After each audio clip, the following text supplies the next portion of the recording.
This is Nia Kamau interviewing Ms. Vanessa Uzoh on May 16th, 2019 at the History Department Conference Room at Southern Methodist University. How are you doing today? Doing well. How are you? Doing wonderful. So I'd like to start off with a few questions about your childhood. Can you tell me where you were born? Sure. I was born in Houston, Texas. So I'm Texas born and raised, and I'm the youngest of four.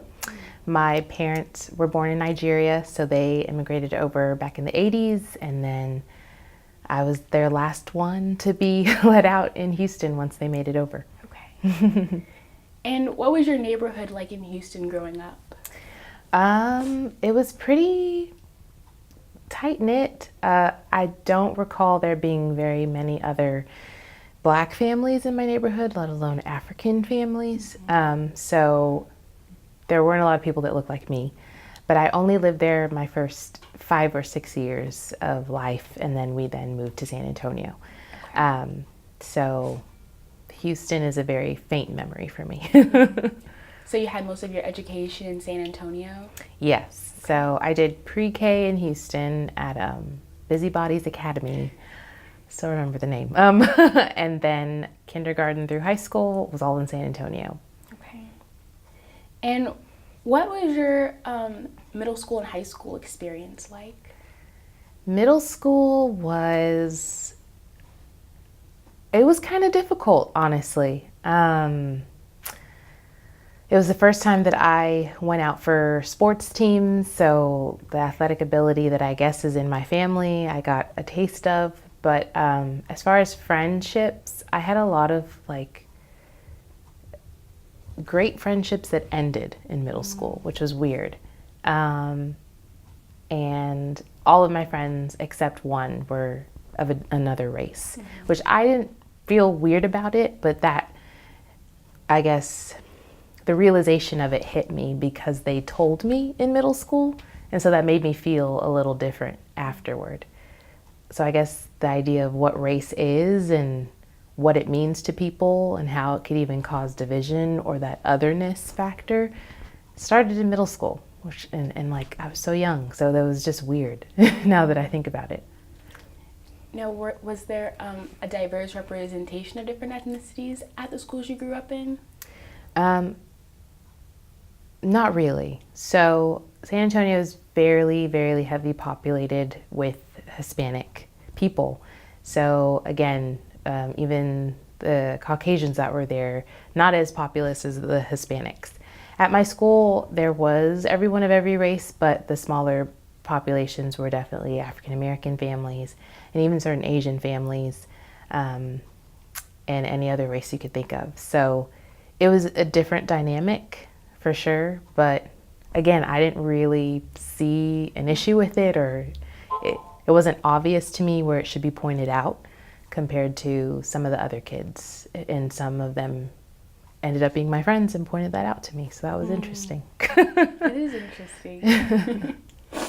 Can you tell me a little bit more about your family life with you being youngest? What was it like having 3 older sisters? Were you guys very close-knit? We were not close at all, even though we are very close in age. I have 2 older sisters and an older brother, and the 3 of them were closer, and I always felt like the odd one out for some reason. And it was just kind of tough because you know how you always look to your older sibling to have your back and be there for you, and I know deep down they would have been, but they didn't really show that in their action. And I'm a very affectionate person, so I was always wanting to hang with them and give hugs and spend that quality time, and they didn't reciprocate that at all. And so I just felt different around them. I know that they loved me, but I really embraced my friendships with other people as my family more than my siblings growing up. And it's not to say that I didn't love them or appreciate them, but I wanted to feel important to people, and I wanted to feel that connection with people, and I just got that more out of my friendships. That's what really stood out. Okay.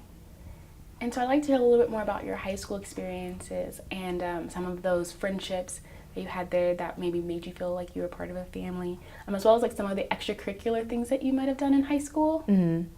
High school. So I went to a medical magnet high school. It's called Health Careers High School. So I've been health-minded since the very beginning.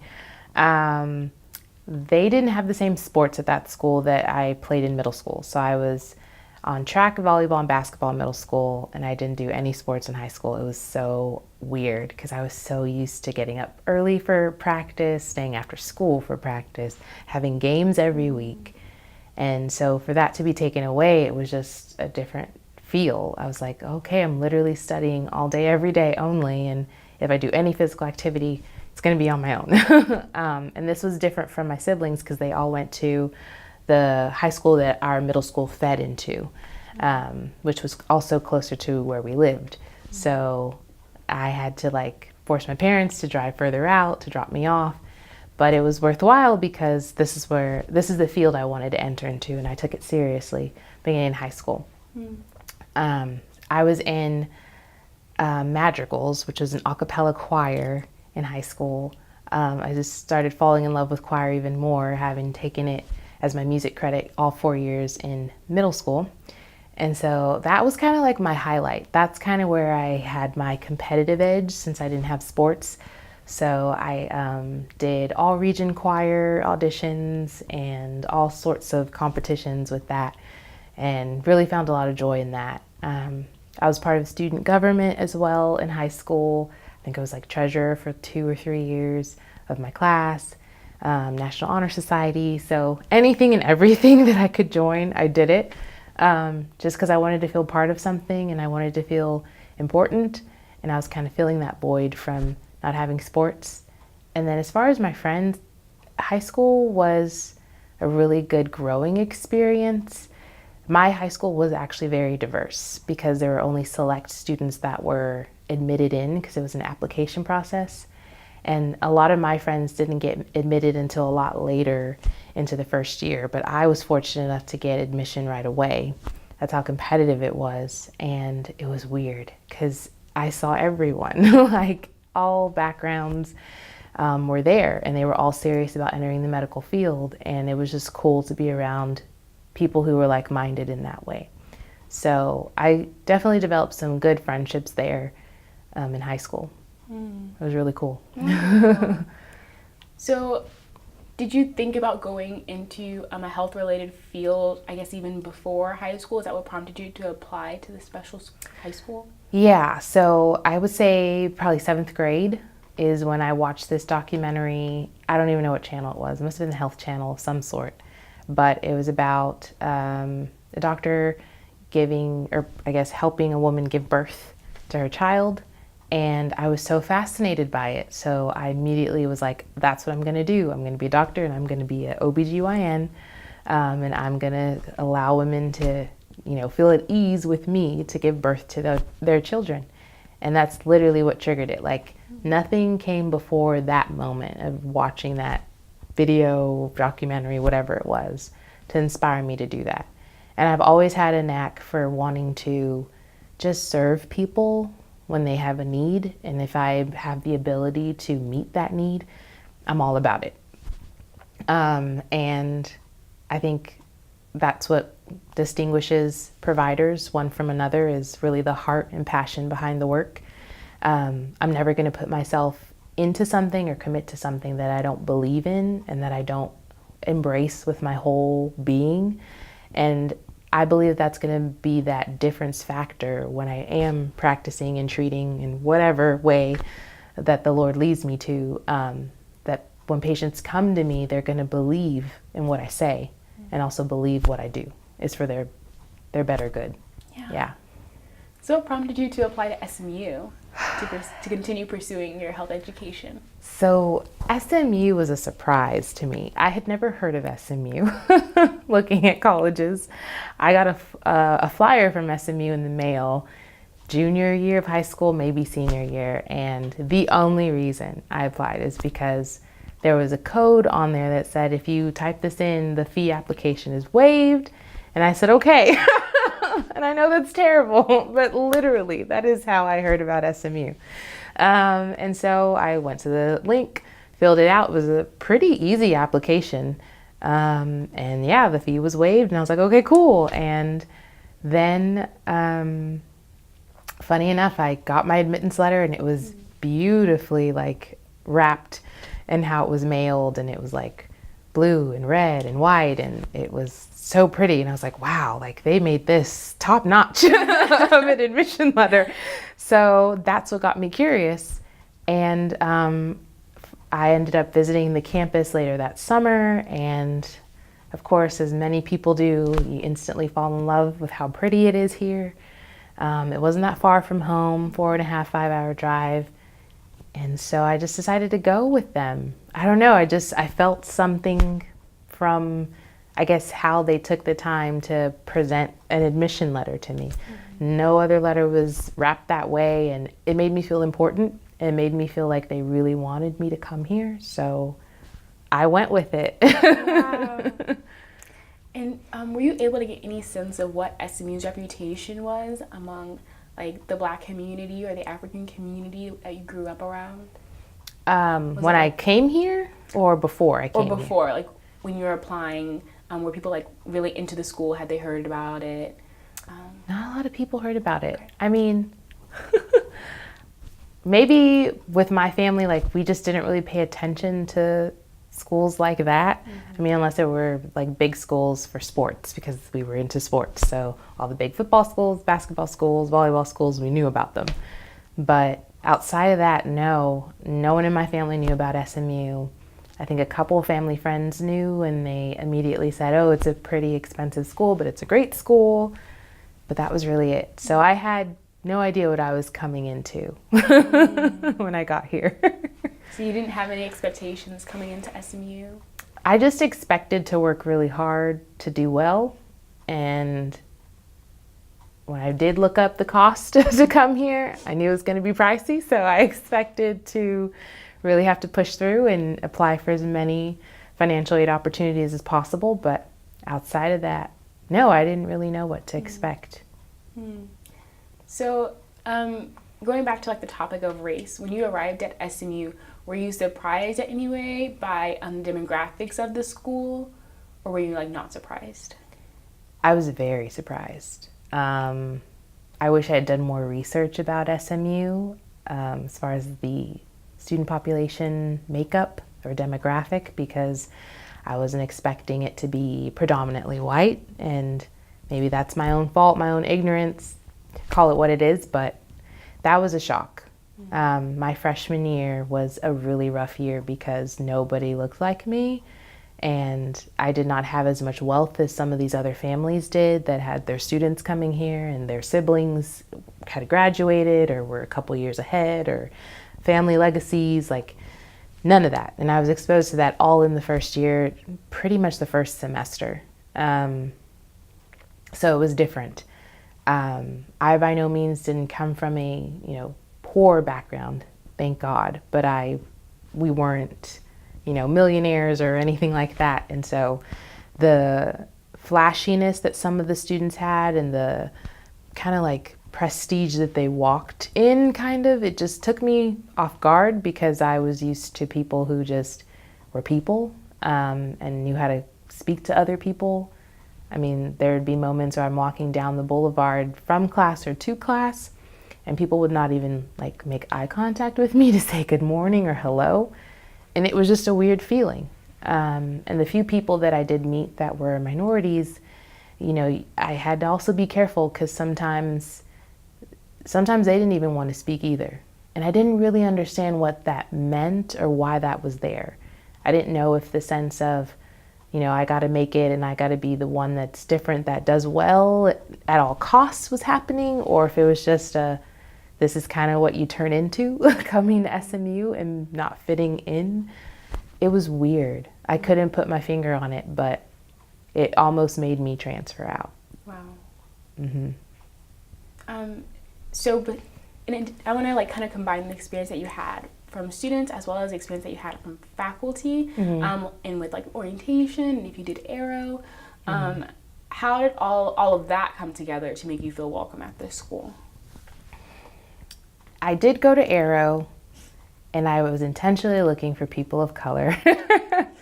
One of the Arrow leaders that year was African American, but I just got a sense that he didn't really want to talk to me or talk to only the other minority students or families at Arrow, or maybe he was talked out because I don't know what session I was, but I know that they do several sessions of that, and I don't know, it's almost like he was there and acknowledged that I'm here and I belong here, but it was kind of like, now move on to your next thing and kind of find your own place, which was hard to do because I was just checking out the place for the first time and trying to get my feel of campus. Faculty, I really didn't connect with faculty up until my junior, senior year, but I will say a lot of the staff members in student affairs helped me through. They literally made this place feel like home. And the one organization that I give all credit to for keeping me at SMU after my freshman year was Voices of Inspiration. That organization I was in all 4 years in my undergrad, and I loved every year of it. It was the best thing ever. It helped me plug into the campus in a different way, really find my own. And I just grew to love SMU for those little gems in the campus that not a lot of people knew about. And that was okay, because it almost made it even better because you really had to seek it out to find it. And when you did, like, there were no regrets. So that is what really made my whole experience what it was. Wow. Yeah. So did you live on campus? I did. I lived on campus all 4 years. It was kind of like a full circle moment. So freshman year I was in Morrison McGinnis, and then I was an RA the last 3 years, 2 years in Bose, and then back in Morrison McGinnis my senior year. So yeah, it was pretty cool. And so I guess only your first year you had a roommate. Yes. Okay, what was that like? It was perfect. And I was so nervous about it too. I shared a room with my immediate senior sister growing up. So sharing a space was not new to me, but sharing a space with someone I've never met before, that was scary. But I think I did like a roommate selection process or something. I filled out a questionnaire of some sort. And I guess they really did like listen to me and match me with the right person. My roommate was great. We both got up early in the morning because we both had early classes. We both went to bed relatively early so we could get enough rest. Whenever I came into the room and just needed a nap in the middle of the day, she wasn't there, and vice versa. So we were both clean. And we got pretty close too. So yeah. And she was also a minority, which was even better because there weren't a lot on campus. And so it was nice to meet her family and for us to connect on things that I couldn't connect with other people with. And we built a really good bond. So yeah, roommate experience was great. I was super grateful. Yay. My suite mates, on the other hand, not so awesome, but my roommate was great. So besides Voices of Inspiration, were you involved in any other clubs or sports, even for just a short time at SMU? Yes. So I did, so I was an RA for 3 years as well. And then I was in Pulse Campus Ministries for about 2 years, sophomore year through senior year. I'm trying to think what else I was in. I did quite a bit, but I just can't remember. Well, RA is a big role, so you probably... It was a huge role, yeah. And then there were a few summer sessions I was on campus doing summer school, but also because I needed money during the summer. And so I worked still with residence life and student housing as a summer staff leader. And that was a really good experience too, because it showed me the importance of knowing like when rooms are available and how to get them ready for all the conferences that SMU hosts over the summer. And it was a blessing too, just to provide income over the summer and a great training and leadership experience in between the fall and spring sessions of the next year. So it was really cool. I'm gonna remember other organizations like as we go on. I know it. I'm just blanking right now. Feel free to just spout them out as you remember them.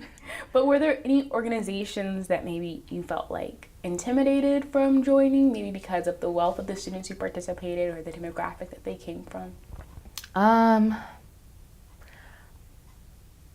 In a way, I was a little intimidated by the Greek life on campus. I kept just getting conflicting information to begin with, like what percentage of students are Greek and not Greek. No one ever really knew, but it felt to me like a lot of people were. And then just kind of the process to like maneuver through it.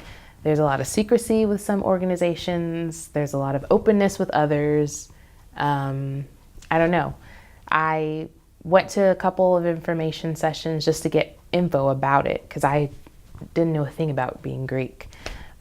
So I was completely ignorant to the process, but I was just interested because I'm like, if so many people are joining or this is the thing to do, like maybe I'll find interest in it and want to join myself. But I don't know, it didn't appeal to me. And I also didn't like how it was being represented by certain organizations within the chapters or however the terms are used. But I just feel like if you're going to be a leader on campus and if you're going to promote the ideals of what your organization stands for, there's a way to do it.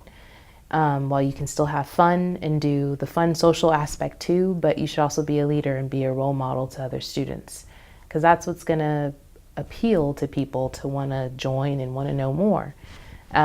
And just from what I witnessed, it didn't really seem like they liked working together, and they just didn't really lift up the overall like university or student population in a good way. And later I just was completely disinterested. But certain groups did intimidate me because it just seemed like you had to be cream of the crop to join. And then other ones, it was just like, I get what you stand for, but I am getting so much more fulfillment with the organizations I'm already in that I don't really need to join. Yeah. And so was it largely the National Panhellenic sororities that you looked at joining? Did you look at into some of the others on campus as I looked well? at all of them, MGC, MPHC, Panhellenic. I looked at all of them because I'm like, if it's open to all students, I may as well know about all of them to see which one fit the best. But overall, I just wasn't interested at all in being part of that. Yeah. So I might want to talk a little bit more about what your friend group looked like at SMU. Like, were a lot of them like health students, or interested in the same thing you were, or in Voices of Inspiration? Were they very diverse? I think my friend group was pretty diverse, but I will say overall, the majority of my tight-knit friends either were in Voices or some aspect of leadership within residence life, or in Pulse campus ministries, because those were my three big areas of investment. I've never been one to have a ton of friends. If anything, I have a ton of acquaintances, but I have never had a lot of friends because that is such a treasured title that I just can't liberally give away to anyone. And I value so much in connecting with people and having people who are really for me, even when I'm acting crazy. So not a lot of friends, but a lot of acquaintances. Okay. Yeah. Yes. What was your most memorable experience as a student at SMU? Oh man, that's quite a question. Honestly, it'd have to be senior year, probably like the week before I graduated. There's a lot that happened that week. For one, Morrison McGinnis flooded on the first 2 floors. So I was kicked out of my room due to water damage and had to relocate. But that was also a special time because it was the first time that I felt super supported by the other RAs on my team. They all went into my room when it happened because I was somewhere else on campus when it all happened, and they helped me pack my bags and move me into the temporary room. And I felt so loved and cared for, which was huge because senior year was, things are wrapping up and it's just like, what's next? So it was a mix of emotions, but I really needed people to be for me in that moment. And I just really appreciated how they all kind of came together as a family and were like, you're good, we've got everything, we're gonna let these dry, here, go into your room. That same week was also the last concert that I was gonna be in for Voices. And so I was able to kind of let out all my emotions unexpectedly during one of the song selections that we sang. And it just meant a lot because there were quite a few people, faculty, staff, and even other friends who were busy but still ended up popping in right when that specific piece was being sung, because I had a kind of like a solo moment, if you will, and most people don't usually attend the things that I'm in, so it meant a lot that there was a great turnout and so many people were there to support. And then that was also the same week that they used to be called they're called the Hilltop Excellence Awards now, but that was also the same week that I was given the M Award, and I was not expecting it at all. So yeah, it was a huge week. I guess the last week of my undergrad here was super special. Congratulations. Thanks. So going back to academics a little bit. Yeah. What prompted you to major in anthropology and to take the pre-health track? I was still obsessed with being a doctor, but I couldn't hack it having a biology major, which was my original major. So I switched to anthropology because I remember taking an intro course for one of my university credits, and I loved it. It was so fascinating. It allowed me to look at people in a different way, and it just kind of fit how my mind worked. So I just made this switch off of instinct, and it ended up being the best thing ever. I loved all of my anthropology classes after that. I finished the major so much faster than I thought. And I could still tie into it biomedical specialization. And so I could take some I took a health healing and ethics class my spring semester of my senior year, and I loved it. It was so good. It was hard, but it was so good because it was just a culmination of law, medicine, anthropology, psychology, sociology, like everything all in one. And it was just perfect. I could study a culture, understand what is at the core of how that society works and why they believe what they believe and why they practice what they practice when it comes to certain customs or norms that they hold. And that just resonates with me so well when it comes to health and how people take care of themselves and little remedies that you do that are passed on generation to generation. It all made sense. Anthropology is kind of the way I needed to look at health so that I could have more confidence entering in the field, because it's not just science. You're dealing with people, various ethnicities and people of various backgrounds and socioeconomic status. So it's important to understand all of those pieces and how they work together. Because if you're trying to render care to someone, you need to know where they're coming from. And you also need to know how to enter their world to change it so that they can be better off after you're done. Yeah. So you also minored in psychology, is that correct? Yeah. How do you feel that minoring in psychology enhanced your expertise in your field? So that was a really hard minor, I will tell you that. There were so many theories that made sense to me that I could apply to just how I talk to people and kind of understanding the mental process people go through when you're just telling them about your day and kind of like how the mind works with that. But I think it also just goes back into understanding people again, and it also allowed me to understand like how I process information. We can easily filter out things that are actually pretty critical pieces of information. And so it allowed me to just understand the mind better, understand how to enhance my recall better, which benefited me with my science classes that I still completed in my major, and it just all kind of fit together. I don't know if I'm making sense, but it all really worked together. Like, definitely was not my plan to get a minor in anything. If anything, I tried to double major, but what I ended up finishing with, like, really just, it worked. It really worked. And so did you notice, like, any ways that race relations might have manifested itself in, like, the anthropology classes that you took, or the department, or the psychology classes? So in psychology, there was always very few minorities.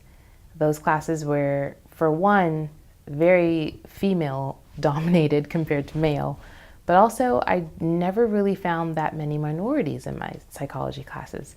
And I'm not really sure why. I thought that it'd be a pretty popular major or minor for students, so it was interesting that there weren't that many when it came to minorities. So I was usually one of a few minority students, and then maybe the only African American, or 2 or 3. Very few. In anthropology, I pretty much saw everyone from every background. And then in my science courses, it was a pretty good mix, actually. So yeah. Yay. And so who were some of, like, maybe the mentors or professors that you really connected with within your study programs? So within anthropology, I really connected with Dr. Christopher Rose. He was a new, I believe, associate professor in anthropology at the time that I was finishing out my degree, and he's amazing. Dr. Carolyn Smith-Morris, who's still here and still amazing, she really challenged me with how I would use anthropology in practice, because I was thinking about making that my career because I was so into it. I took one of her classes my junior year, and it was such a hard class, but it made me a better learner, and it allowed me to apply methods and theories better to practice than I ever had before. So I'm super grateful to her for that class. As far as my health classes, no one really stands out to me with those, and not so much so with psychology either. I think I just took a lot from my anthropology classes. But as far as staff outside of my major, that really helped me. Jennifer Jones, JJ, she was like a mom to me.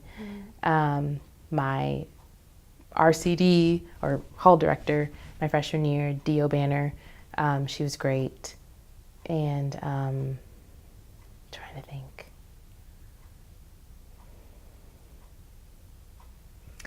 That's it right now. Mm-hmm. Yeah. So did you think that the lack of representation racially in the faculty and students had any kind of effect on your academic experience at SMU? I think just knowing who was in a certain major or within a certain school. So lots of students are in Dedman, because a lot of majors fall into that school. But as far as like Cox and Meadows and Lyle, I knew a few students in each one, but it just always bugged me how we were always the minority, I guess, in number when it came to being in those schools or being in those programs. And I don't really know, I don't know why that was. I don't know how the admissions are done. I don't think it was an intentional thing, but I also believe that I think cost plays a big role into it as well. And then just not feeling like you have enough support. I was fortunate to connect with the people I connected with here at SMU, but not everyone has had that same fortune. And I know a few people who did transfer that came in with me my first year and left before sophomore year. It's just tough. I don't think that it's done intentionally. I don't think this environment was created intentionally. I just think that there are not enough people present who are here showing themselves as being available. I think it's easy that a lot of faculty staff get tied up in their work, that they forget that the work that they are doing is really for the benefit of the students. And so it's just tough because, you know, we're trying to be adults for the first time, and we're trying out a lot of things for the first time with this new freedom, and we don't know what we're doing. And so it's just nice to have that guidance outside of family, especially if we're living on campus too. And so I think there needs to be more intentionality for those who are here to really be available to us, because it's always comforting to see someone else who looks like you walking down the boulevard or walking to class or entering into a new class for the new semester. There's just something comforting about that. But at the same time, it can't just be, oh, well, as long as they're in the class, that's good. But also, like, will there be an actual connection if I talk to this person? And will there be a sense of community? And I think that is vital to the success of any student. It was vital for me. I literally almost left because I felt like there was no one I could connect with. And it was the first time that I felt that because I didn't look or act like the majority, that there was a problem with me, and there wasn't. But I had to find those other people and have them tell me that and remind me of that in order to appreciate myself more. So I don't know how else to say it, but I think that it's just important to keep that in mind, because ultimately every single person needs a sense of support and at least one person to connect with, to feel a sense of purpose and to feel like they have community, because that's vital to anything. Okay. Do you feel like the student affairs could have done better with being like more intentional about like reaching out to Black students, or like hiring Black staff members to create more of that community for students? Do you think that the multicultural office helped forge that community for you? I think it should be the responsibility of every faculty staff member to voice what's necessary on campus to those who are going to be able to affect the change. I think if we're one of the ones who are fortunate to get admitted as students or to be hired on to work at the university, there's always an opportunity and a platform that is offered to all students or all faculty staff to say something, to give feedback. University loves sending out surveys, right? We get bombarded with emails of feedback. We want your feedback. Enter to win tickets to something or gift card, right? But why not just send an email or call up a colleague or call up a fellow student if you're a student and just be like, you know, I've noticed this. What do you think? And just sparking that conversation is enough to get something going. And if there's enough talk about it, it would be impossible for administrators, faculty, staff of the university to not hear about it. And it would require them to pay attention and do something about it. How do you feel like some of the African American organizations on campus, such as like ABS, Association of Black Students, or Sisters Supporting Sisters, or ASA, African Student Association, work to form that community? Is there something that they did or could have done to, do you think, make you feel more welcome? So thanks for mentioning those organizations, because I totally missed out on mentioning them earlier. So with Sisters Supporting Sisters, I loved that organization because it was literally just about women of color supporting one another. Now, primarily it was African American women in the group, but I don't think that that was what the group stood for, just African American women supporting one another. I think it was just women of color. And I think that that was so crucial because we need to support each other more than anything.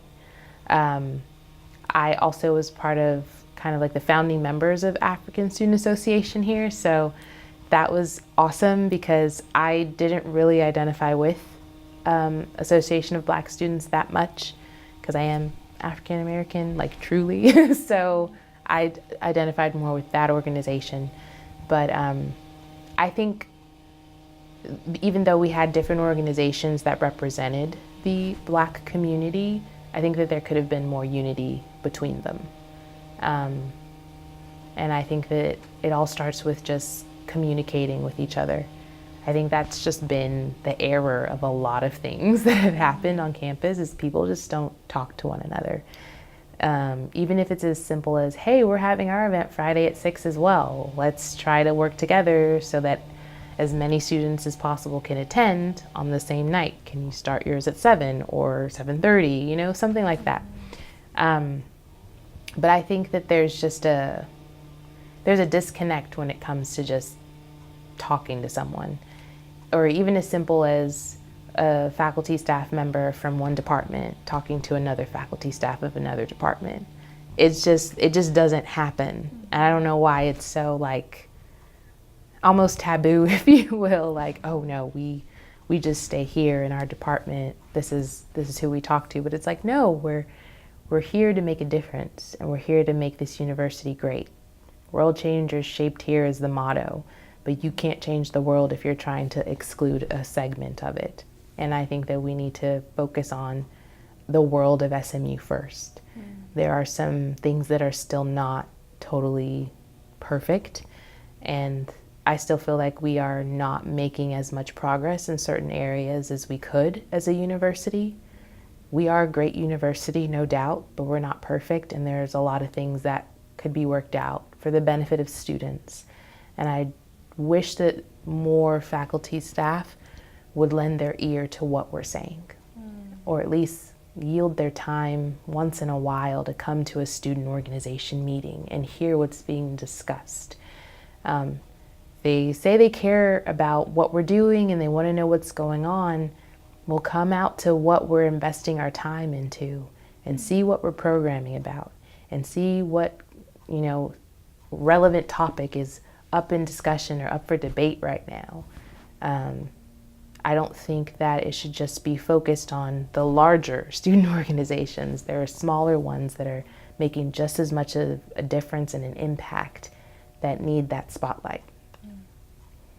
Awesome. So as you reflect back on your undergraduate time at SMU, how do you think you feel about it overall? Overall, I'm really grateful for my time as an undergrad here. It was filled with a lot of opportunities that I wouldn't have been able to have at any other school. And it just helped me appreciate this campus and myself more. I learned a lot about myself here. I learned a lot about what I was really passionate about and how I really wanted to make change and make a difference once I entered the working world. So overall, I'm very grateful to be a Mustang and still have ties to this university and to have impacted, you know, as many people as I've met on this campus. So I'm so grateful. Yeah. So after your time as an undergrad at SMU, you came back for grad school, correct? Yes, I did. Your MS in health promotion management.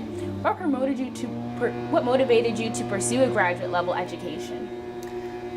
So the few years I had working after my bachelor's were very difficult. I experienced a lack of opportunity for promotion, and I just wasn't working in the segment of healthcare that I wanted to. At the time I was working in health administration, and I had transitioned into that out of a healthcare sales position. And both were very demanding of my time and energy, but did not compensate me well. In the few moments that I was able to pursue a higher position, I was basically like banned from it in a way, or blocked off from it, because my supervisors didn't want me to have it. So I experienced a lot of frustration in the work field right after my bachelor's. And I was tired of feeling unqualified because I didn't have a certain certification or I didn't have another degree. So I came back to SMU specifically for this degree. I was not planning to come back to SMU at all once I finished because I didn't want any more debt, and I don't know this school for being one that promotes healthcare or medicine in any way. We don't really have the specialties for it. We don't really have the graduate programs for it. But when I was researching graduate programs in healthcare in Dallas, this one popped up. And at the time I was researching, it hadn't kicked off yet. So I remember emailing the advisor, asking to sit in on a class, and she was like, well, I'd love to talk to you about it, but we haven't really started the program yet. We're ramping it up. I sat down with her like a month after emailing. She told me all about it, and I was immediately on board. So I applied and I was admitted, and yeah, it's been great. It's been, again, challenging with a new program. There are growing pains, but it has afforded me so much more than I thought it would. And I'm so grateful because I feel like now I'm in the right position to really get my career started. Okay. And just for the sake of creating a timeline, could you please share with us the year you started as an undergrad at SMU? Yeah. The time you graduated as an undergrad, the time you started your grad school, and Sure. then the date for your grad school graduation. Yeah. So I started at SMU fall of 2009, finished spring of 13. Then I started my master's program fall of 2017 and finished spring of 19. Awesome. Mm-hmm. Graduation is on Saturday? It's actually tomorrow. Tomorrow. Yeah. Wow. Congratulations. Yeah. Thank you.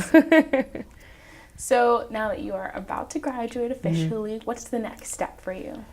The next step is to get a job. I'm actively applying and interviewing for jobs in health promotion and wellness, both on the corporate side and the community health side. So I have a lot of good options in front of me. I just need the right one to land.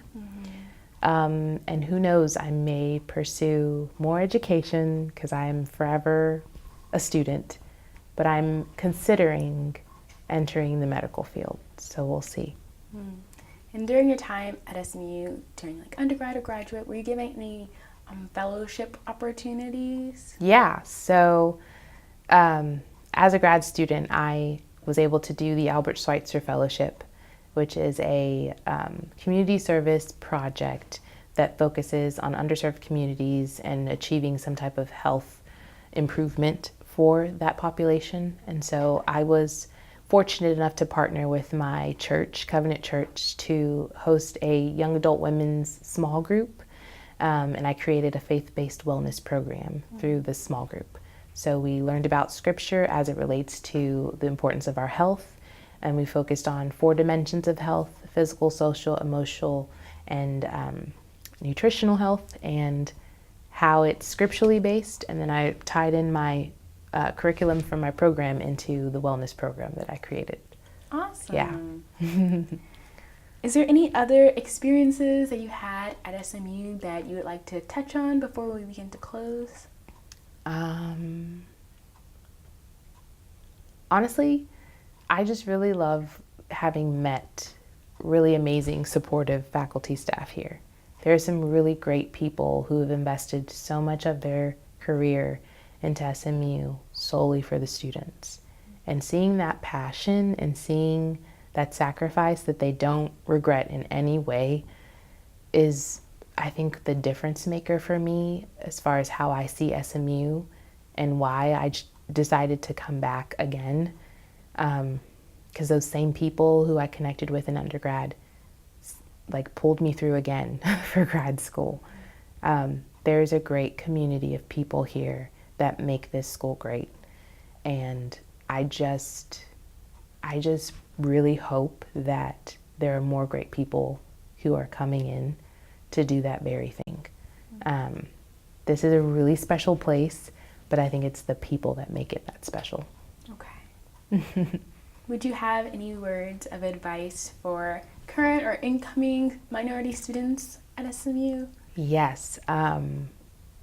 My advice would be to get to know every single person you meet in any setting, whether it's class, at an organization meeting, at a social function, if you're invited to some type of SMU event, get to know the people that you're meeting, shaking hands with, seated with, talk to everyone, because you never know how they may circle back and really end up connecting with some of them and how it can really transform your time here.